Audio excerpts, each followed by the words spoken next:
The Florida Gators landing Ben Henshall would be huge for their back-to-back potential.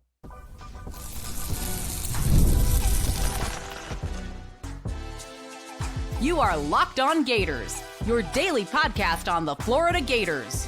Part of the Locked On Podcast Network, your team every day. Hello, and welcome back to another episode of Locked On Gators, part of the Locked On Podcast Network, your team every day. Thanks for making Locked On Gators your first listen of the day every day. We are available daily and free, whether it's in the podcast and on YouTube. Happy Thursday. Happy Thursday, especially if you are an NFL draft fan or if your team stinks. Welcome. I am Brandon Olsen. Find me on Twitter at WNS_Brandon. Find all my written work for New York Giants on SI. And today's episode of Locked On Gators is brought to you by FanDuel. Right now, new customers can get $250 in bonus bets when your first $5 bet wins. And we're going to be joined by Brian Smith a little bit later to talk about a few things, recruiting, portal needs, negative recruiting as well. So we're going to be joined by Brian Smith for that a little bit later. But now we are talking about Ben Henshall. We're going to talk about basketball right now. Because Ben Henshall, for those of you who aren't familiar, haven't been around, whatever it may be, Ben Henshall is an Australian basketball player playing in the NBL. And he was teammates with Alex Condon at the BA Center of Excellence. So they were teammates together, which is one of the reasons that Ben Henshall has been pretty consistently tied to the Florida Gators. And Ben Henshall right now is, as we'll say, testing NBA draft waters.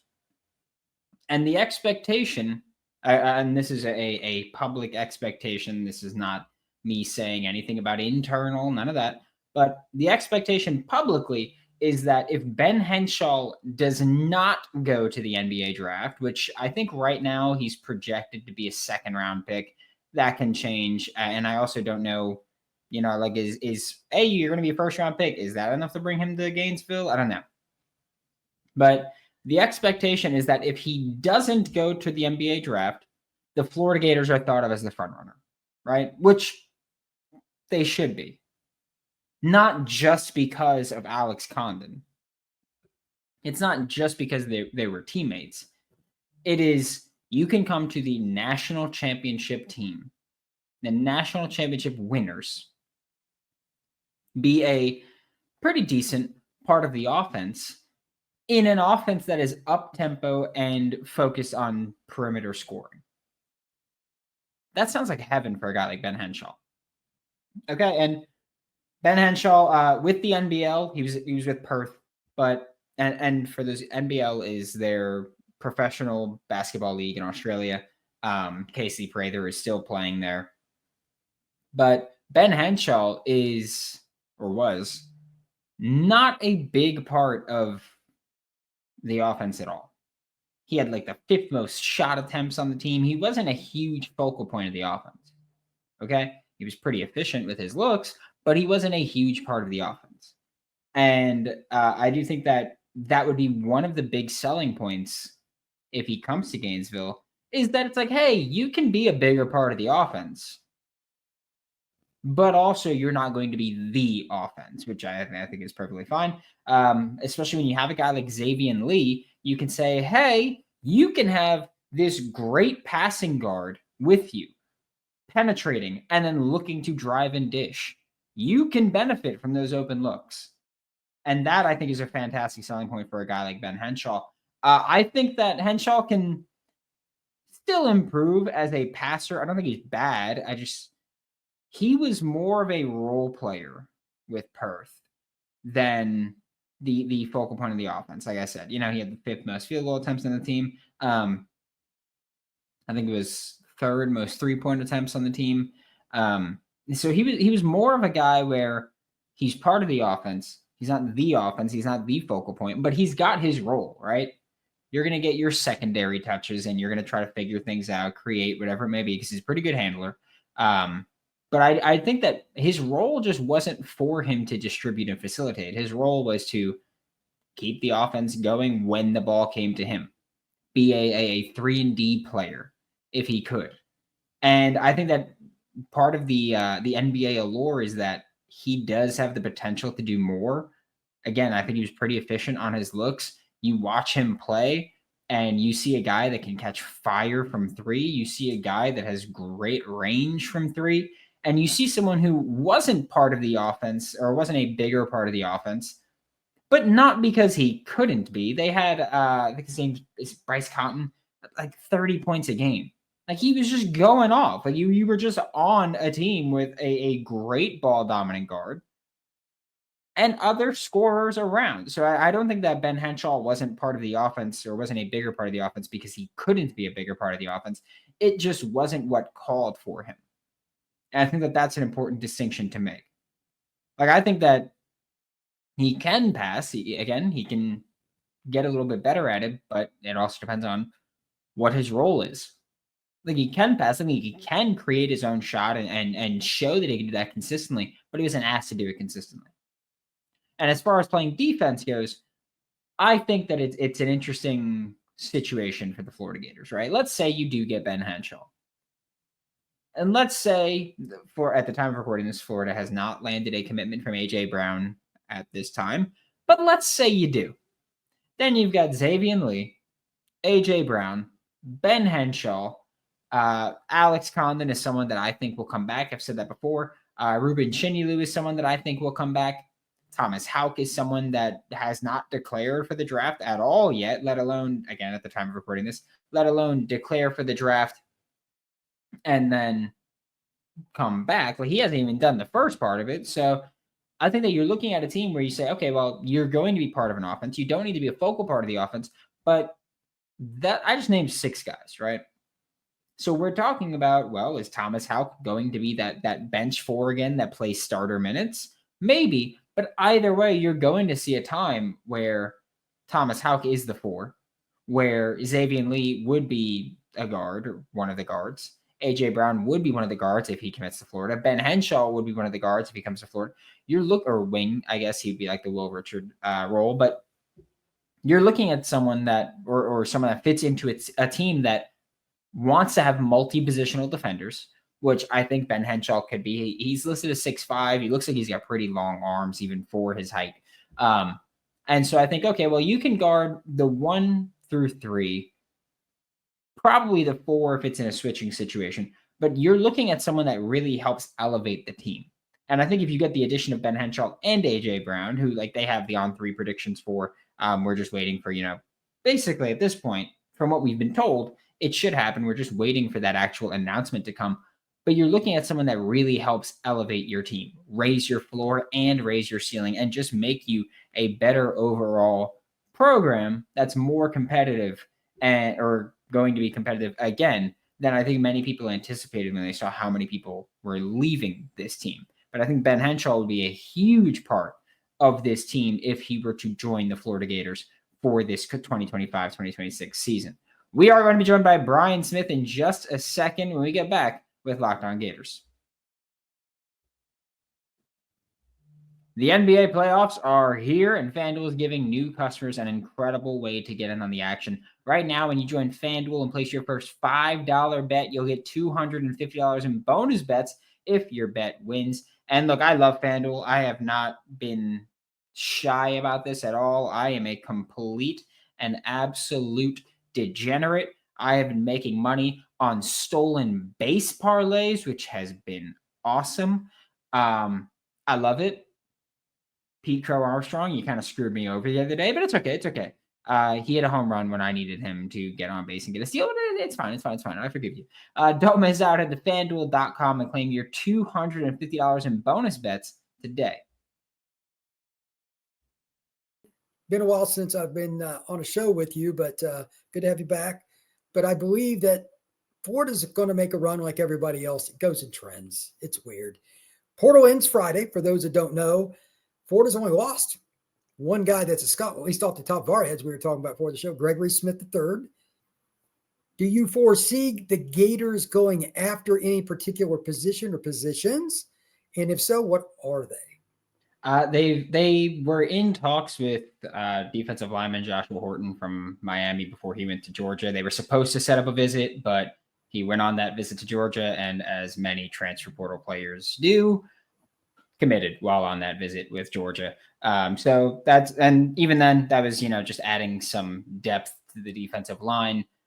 They're supposed to have Zaquan Patterson in for a visit, and even then, that would be, again, multi-year depth, which you've seen Florida do a lot with the portal, is bring in guys who you could say, hey, maybe he's not going to contribute for a year or two, but by the time he's ready to contribute, he'll have experience in the program. He'll be in our strength and conditioning program. He'll know the system, all that stuff. And they also have Andrew Simpson, Boise State linebacker, top linebacker in the transfer portal that they're trying to set up a visit with. I don't think linebacker is a huge need, but I do think that there's two levels to it. One, Pup Howard is taking a little bit longer to recover than anticipated with his ankle injury. And two, I think Andrew Simpson might just be one of those players where you go, well, he's a good football player. This is a talent acquisition business, as Billy Napier has said. And so you have the opportunity to add a good football player, you do that. And I don't think that they would break the bank for him. I don't think that they would, be desperate to add him. But again, if it's a good football player and he wants to play for your program and he can help you win games this year, why not? That's fair. That's fair. So if I'm reading this correctly, everybody's always looking for defensive tackle. So Joshua Horton, that's just an explanation. I saw Josh when he was in high school at Langston Hughes outside Atlanta. I'm like, that's what it's supposed to look like. He was 6'4", 300 pounds and athletic. Everybody wants to check that box. I get it. But I know they've recruited really well in the secondary, but the production is not exactly where you need to be. Are they still looking for another corner or safety, or am I wrong in assuming, is it a priority? I guess that's a better way to say it. I don't think it's a priority. I personally would look for an experienced depth piece at corner.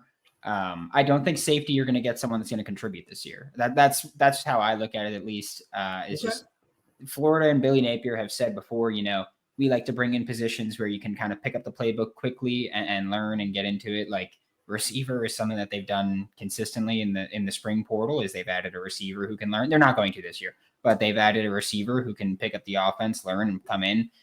They're not going to do it with a tight end because it's a complex position in this offense. I don't think they're going to do it with the safety. That's because it's a complex position in this defense. And so I don't think that Florida would look for a safety unless it's a multi-year contributor like Zaquan Patterson would be. But I would absolutely look for a corner, but it doesn't seem like they've been interested in engaging with many of those guys. And I don't think corner is a horrible spot. It's just one of those spots where there's no proven production there. There's no true experience there. I mean, your corners right now, they're going to play much this year. Devin Moore, who has battled injuries throughout his entire career. Dijon Johnson, who has 1 year of actual playing experience. Cormani McLean, who redshirted just last year. And then Michael Caraway Jr., maybe the transfer from Southern Miss, although I will say I thought he would have been a better addition at the nickel spot and not so much outside, but they have him playing outside. And then it's just youth. Jameer Grimsley, Teddy Foster, Ben Hanks III, Onus Conan Bounty, Javari Flowers. And that's it as far as scholarship corners go. So I would have looked for an experienced option, but it's also possible that they just don't see a guy in the portal that they're interested in for that. And I don't think that they would tamper for a depth piece like that. Yeah, they got an elite board in terms of recruiting. That's an elite group. There's no question. Their corner group's one of the top 5 in the country, probably. But the production's not there. It's feast or famine this year. Like if they don't get it done with the guys they have at corner, if they stick with this group, it's not the players, Brandon. It's the hey. Coaching has to catch up with talent. That's all it is this year. That's it. I think that I've said it before. I'll say it again. I'll die saying it if I have to. This is a college football playoff roster. I don't even think that's a question, if I'm being honest. But like if you say give me 11 better rosters than the Florida Gators have, I don't think it's possible. I really don't. Coaching has to catch up to talent at this point, though. And if they're not in the college football playoff, it is 100% of the coaching staff or a crazy injury bug, which we'll knock on wood, hope won't happen. But for the most part, if guys are healthy, they should be playing into January. Well, on that note, it's ironic that you mentioned it, but negative recruiting. It is something that has been probably nipping at the heels of the Gators for quite some time. We're going to talk about that when we come back, what's going on with Florida's commitment situation right here on the Portal Podcast. Did you know that your Fire TV stick is also an Xbox? Turn any TV into your gaming and entertainment hub with Fire TV Stick 4K devices. No console required. You just grab your paired controller, subscribe, or sign in to Xbox Game Pass Ultimate with EA Play included, and you are ready to play. You can go play EA Sports College Football 25 or 26 when it comes out. You can play Call of Duty Black Ops 6, Avowed. You can do everything, and you can stream your favorite shows. It's gaming made simple, and it's all on your Fire TV. It's beautiful. It's awesome. I love it. You don't have to buy an Xbox, which is fantastic and way more affordable, right? Not having to buy a console. Pretty great. Head to Amazon.com/Fire TV Locked On to get started. Get Xbox Game Pass is ultimate subscription, and compatible controller are required. Available on select devices, including Fire TV Stick 4K, the second gen, Fire TV Stick 4K Max, first and second gen, and Fire TV Cube, third gen. Brandon, they have 2 commitments. It is, as of this recording, April 23rd. The Florida Gators have 2 commitments. What's wrong with that picture? I'll let you explain that to everybody for me. Hey, I think this is just one of those times again where we're gonna sit here and look, because I know that I'm gonna see the comments on YouTube about this of how we're overplaying everything and how it's only this month, and it's like, okay, sure, that's fine. But last year we were saying, hey, no commits or not enough commits at this point in the year, and any point in the year, people just went, it's only this time, until the point we got to November, and they were like, it's only November. What do you mean? So I think it's totally fair to talk about. There's absolutely, concern if you're a recruit, and this is a thing that we called it last year. Last year we were talking about how Billy Napier on the hot seat, and that's why they're not getting commits because, well, Jameer Grimsley said it best in the 2024 class. How am I going to commit if I don't know you're going to be my coach? And he ultimately went to Nick Saban in Alabama. Nick Saban retired, and he went right to Florida, his number 2. And when Scott Strickland put out that statement saying, hey, Billy Napier is going to be our coach for the remainder of the season, and he's going to be our head coach going into next year, that's fine. You got a bunch of commits after that, but commits for the 2026 class are going to say, well, how do I know that you're going to be around when I'm in college, when I'm on campus? And so I understand it. It's not me. I don't think that it needs to be this huge glaring alarm. I do think that there's cause for concern for it. But I don't think that it's this end of the world thing. It's also something that as positive or as negative or as dismissive as you want to be about it, this is something that we called the moment they put out that Scott Strickland letter was all you're doing is kicking this can down the road. It's like the salary cap, okay, you can kick it down the road, but eventually you're going to have to figure out either, hey, we're going to bite the bullet or we're going to figure something out. So I think that for Billy, you make the college football playoff, and I think that we can stop this whole hot seat, not hot seat situation. But if not, then yeah, we're going to be talking about the same thing next April. That's what we're going to do. We're just going to keep kicking the can down the road of this conversation. So I'll just ask it point blank then. Florida's schedule conservatively is one of the 3 most difficult again this year. Oklahoma, I think, might be even worse, which is scary, but it's very, very close. Anyway, what is your over-under for Florida's win total this year? Forget, FanDuel and everything else. What is Brandon Olsen, who knows the Gators as well as anybody? What's your over-under? I would set it personally at, we'll say 8.5. That's what I was going to say too. Yeah, I think it'd be 8.5. I think it would be where I would set it. Because I do think that this should be a 9-win team.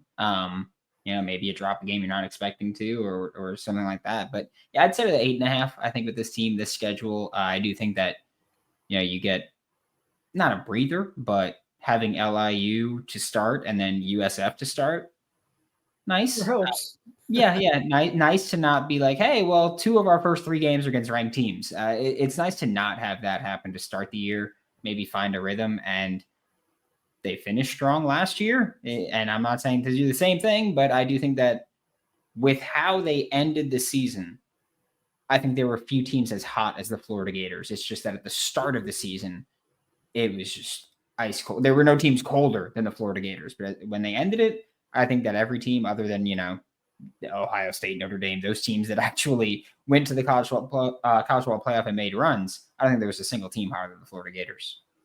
Yeah, it was weird. Florida had a very unusual arc last season, but that also brings up recruiting because while they have 2 commitments, you and I were talking about this off air right before the show. Valdon Sohn, CJ Hester, and Carr and Kakua Alma, like they've got guys that are on that fence they might get pretty soon. All these guys can play. Do you think the negative recruiting because of the concern about Billy is why more guys, and it could be any of them too, haven't already pulled the trigger for the Florida Gators? I think that might be part of it. I think another part of it might just be that we're looking at a time in college football in general where maybe kids want to hold out a little longer before committing. I do think that we're going to see another, we'll say, big summer for the Florida Gators. I think that I'd be willing to kind of pin my feather in that hat right now. But I do think that right now part of it might just be, hey, why not run up the bag a little bit? Which I don't blame anybody at all. If you do it, I'll do the same damn thing. So I don't blame you at all. But I do think that might be part of it right now. And also some kids are just going to say, hey, you guys ended the year awesome. I need to see some proof of concept that that's actually going to continue, though, for once. I agree. I think that's a fair thing for the player and especially for the parents. Am I sending my kids somewhere where I know who the leadership's going to be for 3 or 4 years? Right now, the answer to that is unknown. It's unfortunate, but that's a true statement. So if Florida, hypothetically, starts the year 4-0, then things might change. Even if you don't get kids now, Brandon, we both know that in this day and age, commitment's a really loose and relative term. What Florida has on July 1st may be completely different on October 1st.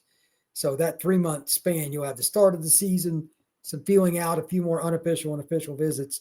We'll see. But right now, my guess, again, they're at 2 commitments. They'll be around 10 on July 4th. Somewhere around that range is my guess. Maybe 12. Depends on how much they push between now and June 1st before all the visits really, really get ramped up. But somewhere around there. I would not be surprised if Florida starts well if they get a bunch of guys to jump on board because Florida's an easy sell. In my opinion, it's a top 5 job as head coach in college football. I've said it for years. I'm not going to change that today. Secondarily, if they fall on their face, the commitments will get chopped in half like a sandwich with a steak knife. Like that's just wham. It's going to be over. So it'll be A or B. This is a cut bait or we're going all the way kind of year, in my opinion. I agree, especially like we just went over at the corner board that you did a great job with there. Look, that is a group that any school would be happy to have, but they just haven't proven anything.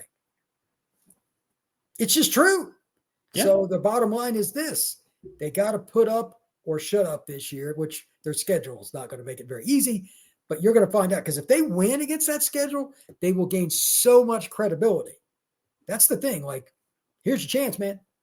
If you want to talk it, you got to walk it. So I'm curious to see because right now there's nothing they can do about the negative recruit because they can't play. They just got to work themselves through it the best they can. But on the back end of this, Florida is the biggest wild card in the country with recruiting and a little bit with the portal too, because if they win and you get into that portal window in December, again, it's not hard to sell Florida.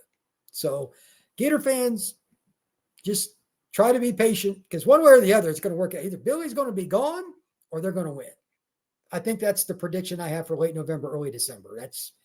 Do you think there's any chance? I think they go 6-6. Does he doesn't keep his job, does he?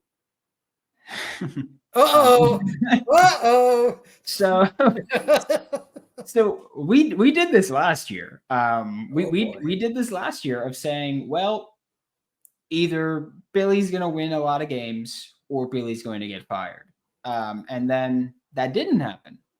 And since that moment, I have been calling the administration certain words, and I will continue to call them those certain words. They're spineless losers. They are. They're spineless losers. And it's as simple as that. Like even if Billy works out, sure, the process should have told you that you probably should have cut bait at a certain point. And even if he does turn things around, like that's great. And there's going to be people who go, oh, see, that's why you stick with it. But the flip side of that is if he doesn't turn things around, then we're all going to sit here and say, you idiot, you should have seen this coming. So we said this last year, 6-6.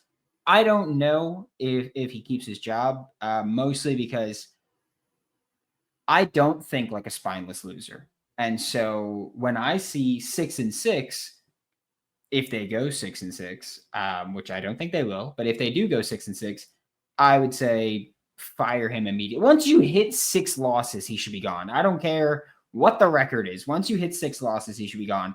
If they hit 6 losses, I just don't know if they would make the same decision because they've shown before that they're cowards. And so I don't know if they're willing to make that decision as long as, revenue's still good.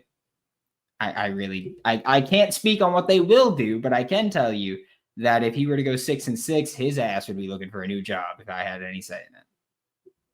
Fair enough. I appreciate that honesty. That is a very strong take from Mr. Brandon Olsen, and I wholeheartedly agree. Florida, again, it's not that hard there. I'm sorry. You're in the SEC. You're the State University of the state of Florida. It's not that hard, but I digress. Brandon, tell everybody where they can find your work, my friend. Locked On Gators every single day. We're talking about Florida Gators, reigning national champions, by the way, in basketball. I just want to throw that one out there as well. We're finally back.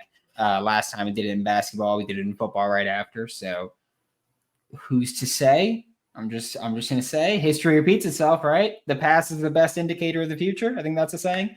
And so we'll be covering the national champion Florida Gators on Locked On Gators every day. If that happens, I'll be happy to remember this moment. But with Billy Napier as the head coach, I will not be betting on that. So someone's got to win. All I'm saying, someone's got to win. Fair enough. You can find the Portal Podcast wherever you get your podcast, YouTube, Spotify, Apple, and everywhere else. Please like and review. Give us a 5-star review. We will see you again soon on the Portal Podcast.